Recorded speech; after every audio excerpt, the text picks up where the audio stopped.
Hello बच्चों, let's read the question. तो यहाँ पे आपका क्वेश्चन दिया है 54% silver was found in a silver salt of dibasic acid. Molecular weight of the organic compound is. तो यहाँ पे हमें जो है मॉलिक्यूलर वेट निकालना है ऑर्गेनिक कंपाउंड का। तो यहाँ पे अगर हम बात करें सबसे पहले की कंसेप्ट की इस क्वेश्चन को समझने के लिए, तो हमें जो है की कंसेप्ट जो है आपको ये पता होना चाहिए कि परसेंटेज मास जो है कैसे निकालते हैं of element in a compound. तो एक कंपाउंड के अंदर अगर आपका मास परसेंटेज है तो वो किस तरीके से कैलकुलेट होता है, तो क्या होगा, वो होगा mass of that particular element divided by आपका होगा mass of that particular compound, और इसको जो है आप मल्टीप्लाई कर देते हो 100% से।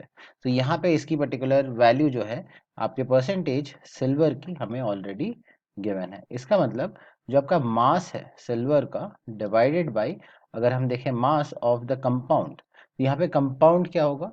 सो कंपाउंड की अगर हम बात करें साइड में, तो कंपाउंड जो है यहाँ पे बोला गया है डाई बेसिक एसिड है। तो इसका मतलब अगर आप ये आप डाई बेसिक लेते हो, ये आपका क्या हो जाएगा, general formula dibasic acid का। यहाँ पे एक्स आपका जो है अनायन है, और यहाँ पे अगर हम देखें तो इससे हमें ये पता चलता है कि ये आपका जो है एक्स टू माइनस, जो कि आपकी वैलेंसी जो है आपकी ट्वाइस रहेगी। सो इसका मतलब हमारा यहाँ पे जो सॉल्ट हो जाएगा, यहाँ पे जो आपका दिया हुआ है वो सॉल्ट हो जाएगा, वो आपका सिल्वर का है, तो वो हो जाएगा Ag2x के बराबर। तो यहाँ पे आपका आ जाएगा mass of Ag2x multiplied by आपका हो जाएगा 100%। तो अभी जो है इसको सॉल्व करते हैं, यहाँ सब्स्टिट्यूट करेंगे, वैल्यू तो आएगा 0.54 क्योंकि 54% है, और that is equal to now mass of Ag। Mass of Ag क्या हो जाएगा आपके, यहाँ पे दो एटम रहेंगे Ag के, और Ag का atomic weight है 108। now this would be divided by again 2 into 108, ये आपके उसका मास, और मल्टीप्लाइड बाय हो जाएगा 1 multiplied by mass of the x the अनायन, right. तो यहाँ पे जो भी अनायन का वेट रहा होगा, राइट, हो सकता है वो कंपाउंड आयन हो सकता है वो कि कोई एक पर्टिकुलर एलिमेंट का ही आयन हो, राइट। सिंस हमें वो डेटा नहीं पता, तो हम यहाँ पे मान के चल रहे हैं कि जो भी आपका मास होगा x2 माइनस का, राइट। सो वो पर्टिकुलर अनायन का जो भी मास है हम वो लेके कंसिडर करते हैं। अब जो है यहाँ से हमें जो है वैल्यू निकालनी है आपके इस पर्टिकुलर चीज की, जो है आपका मास ऑफ x2 anion। सो यहाँ पे हम अगर रीअरेंज करें तो ये आ जाएगा आपका 216 प्लस ये प्लस mx 2 माइनस, तो एनायन का mass will be equal to, अब यहाँ पे अगर हम देखें, अगर हम ये सिंप्लीफाई करने की कोशिश करें तो यहाँ से ये आ जाएगा इसका 100 क्योंकि 0.54 है, और 54 और जो है ये आपका कट जाएगा 2 से, तो यहाँ पे आ जाएगा ये इक्वल टू 400।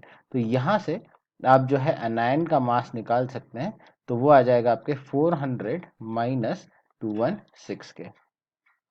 अब आगे बढ़ते हुए हमने जो है सिंस यहाँ पे मास निकाल लिया आपके अनायन का, और वो हमारे पास वैल्यू आया था 400 माइनस 216, दैट इज 184 यूके।